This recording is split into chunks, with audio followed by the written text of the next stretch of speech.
Тэгэхээр одоо бид нар хамтдаа олон намын тогтолцоо руу шилжиж байгаа. Тэгээд сонгодог парламентын засаглалынхаа зарчим руу явах нь зүйтэй болов гэж зүгээр миний хувьд бол бодож байгаа. Тэгэхгүй одоо 3 дахь спикер буюу одоо 3 дахь улсын их хурлын дарга дээр гатж байгаа шалтгаан бол та бүхэн мэдж байгаа.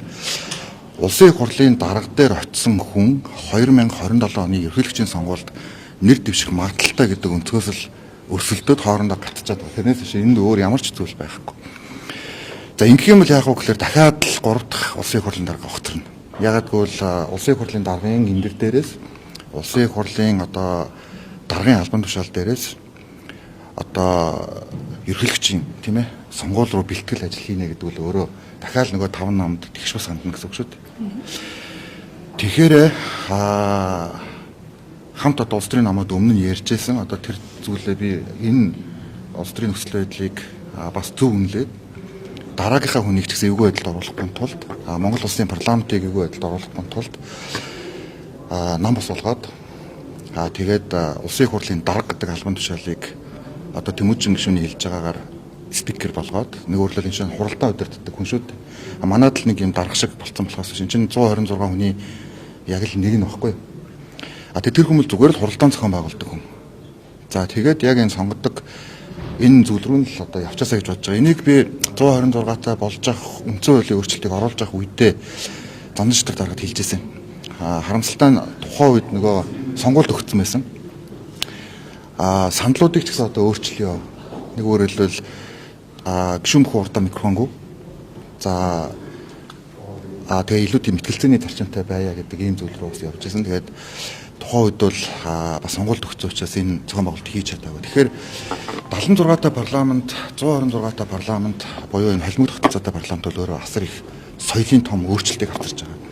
Тийм учраас одоо улсын их хурлын даргад нэр дэвшиж байгаа хүмүүс маань шунлаа жоохон хойшин татаад том агуулгаар хараад маргааш ирж болдошгүй эрсдлээс гарахын тулд одоо хамтдаа сонгодог парламентын засаглалаа бэхжүүлэхийн төлөө дахиад нэг алхаж байгаа.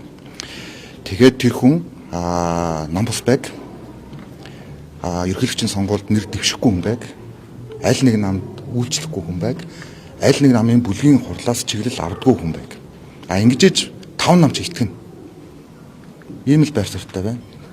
За ац дээр таны хувьд ямар байр суурь? Засгийн газрын бүтээц одоо сайд нар дээр 38-аас тамхина гэдэг дээр бас тохиролцоон төрөхгүй байна гэдэг. Манай дээр сайдээр байгаа юм шүү. Энэ тал дээр юу вэ? Гэхдээ яг энэ юу энэ бол ерөнхий сайдын онцгой бүр ирэх асуудал.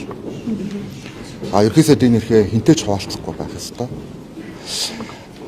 Энэ юу вэ гэхээр ерөнхий сайд бүтэц томилгоогоо хэрхэн хийхээс хамаарч хэрхэн удаан засаглах вэ гэдэг нь хамаардаг.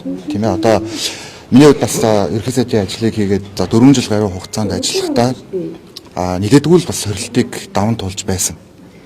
Тэрний үг гэхээр хүмүүс нийгэм таалагдахгүй бас олон томилгоонууд хийгддэг байсан. За намаагч одоо бас илүү тийм олон сайттай ажилласан гэдэг ийм шүүмжлүүд байдаг байсан.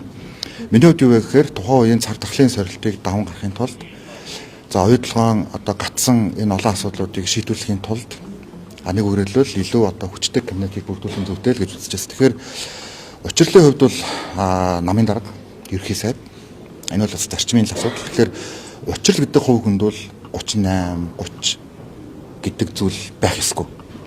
Нэг өөрөлдөл энэ бол Монгол Улсын ерөнхий сайд. Тэр байтугай бүр бусад намуудтайгаа хамтарч ажиллах өргөн боломж байгаа. За манай одоо Б2, намрын 2 дарга гэдэг юм олон хүмүүс тухайн үед одоо энэ хавар шүүмжилж ээж тийм ээ нэг өөрөлдөл олонхоо бүрдүүлчихэд тэгээд одоо цөөнхтэйгээ хамтраад байна гэдэг ингэсээр байгаад одоо Монгол Улсын засгийн газрыг унгаасан хамтарсан засгийн газрыг. За би зүгээр харамсалтай л байгаа. Яагаад гэвэл тэрний дараа гарч ирсэн засгийн газар маань явж ирсэн бүх зүйлээ л одоо шүүмжил хил холболт болохгүй байна. За мега төсөл гэж юу гэдгийг хүн хамгийн том мега төсөл штэй гэдэг. За ингээд 10 сар болжээ. 126-та Монгол Улсын одоо парламентын шинэ эрх зүйн орчны хүрээнд миний хувьд анхны ерөнхий сайдаар 10 сар ажилласан. Тийм ээ одоо 126-та босноос хойш хамтарсан засгийн газар байсан. Та бүхэн эргээд бодоорой. Эрдэнэ бүрэнгийн усан цахилгаан станцыг бид шийдсэн. Би зүгээр эцэл нь шийдэгдсэн гэж ярив. Тэрнээс бэлтгэл ажил хангаж जैन, бодож जैन, төлөвлөж जैन гэдэг зүйл биш. Эрдэнэ бүрэн бид нар шийдсэн хамтдаа.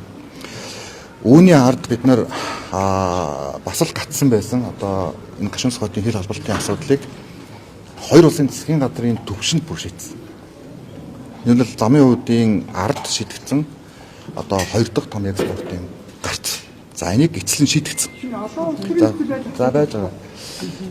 Байж байгаа. Байж байгаа. Би одоо миний ярьсныг одоо бид нар бас хоёул чи яриа явах юм уу? Энд чи яриа. та одоогийн Харин би ярьж штэ. Би нэг хүний асуултанд хариулж штэ. Хүндэлтэй хэдлээ би энэ хаалт хэлэх үү. За 3 дугаарт одоо энэ хил ам болоод байгаа туулын хурдны зам болон нийслэлийн төсвийг шийдсэн. Хагас өдөр бүхэн бид нар хуралддаг байсан тийм үү? Бүх намын дараа нь хамтдаа ордог байсан. За одоо энийг бас ингээд зогсоох гэдэл болохгүй гэл ингээд явж байна. За дээрээс нь бид нар хил амтаа ч гэсэн орооногийн хилцээрийг шийдсэн. Энэ бол оюутлогоон одоо дараа орох хоёр дахь том хөрөнгө оруулалт байсан. Энэ бол хамтарсан засгийн газрын үр дүн. Би нэг шууд хэлнэ. За яг адилхан зандан шатар дарга засгийн газар байгуулад за өмнөхөөс нэлээд сайн өгүүлсэн одоо улс төртэй за Б2 гэдэг нэг дүртэй тэр нь оюутан гэдэг ганцхан хүнтэй одоо тулаан зарласан. За ингээд 10 сар явлаа. За 10 сар дотор яг юу болов? Яг адилхан 10 сар. Яг юу шийдэгдсэн? Нэг ч юм шийдэгдээгүй. Харин шийдэгдсэн бүх зүйлүүд ухарсан. Тийм учраас би энэ дээр одоо манай хэвлэлийнхэн маань, манай монголчууд маань сэтгэл хөдлөө дараад нам одоо намын үйл баримтлал за би биендээ дуртай дургу гэдэг зүйлээсээ хойш татаад Монгол улс хөгжихгүйгүй. Тийм учраас би бол одоо учрал ерхий сайдын хувьд бол энэ бүтэн боломжууд байгаа гэж харж байгаа. Ерхий сайдын хувьд үндсэн хуулиар олгогдсон бүтэн боломж байгаа. Яаж балансаа хангах уу? Яаж урт засаглах уу?